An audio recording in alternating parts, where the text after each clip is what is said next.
નર્મદા જિલ્લામાં સ્થાનિક સ્વરાજ્યની ચૂંટણીને લઈને તંત્ર સક્રિય બન્યું છે। રાજપીપળાના હરસિદ્ધિ માતાજી મંદિર પાસે સ્વીપ અંતર્ગત શિક્ષકો દ્વારા ફ્લેશ મોબ યોજી મતદાર જાગૃતિ અભિયાન હાથ ધરાયું। લોકશાહીમાં મતદાનના મહત્વ વિશે લોકોને પ્રેરિત કરવામાં આવ્યા। શિક્ષકોએ તમામ વધુમાં વધુ મતદાન કરવા અપીલ કરી। તમામને કાર્યક્રમ દરમિયાન મતદાનનું મહત્વ, લોકશાહી પ્રત્યેની નાગરિકોને જવાબદારી વિશે લોકોને જાગૃત કરવામાં આવ્યા।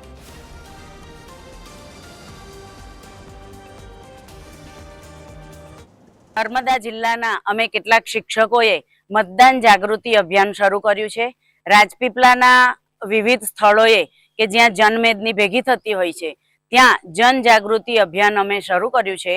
આજે અમે મતદાન જાગૃતિ અર્થે અમે એમને ટહુકો નામનો ફ્લેશ મોબ કાર્યક્રમ કર્યો અને વિવિધ જગ્યા પર આ ફ્લેશ મોબ કાર્યક્રમ થકી અમે મતદાન જાગૃતિ અભિયાન ચલાવ્યું છે।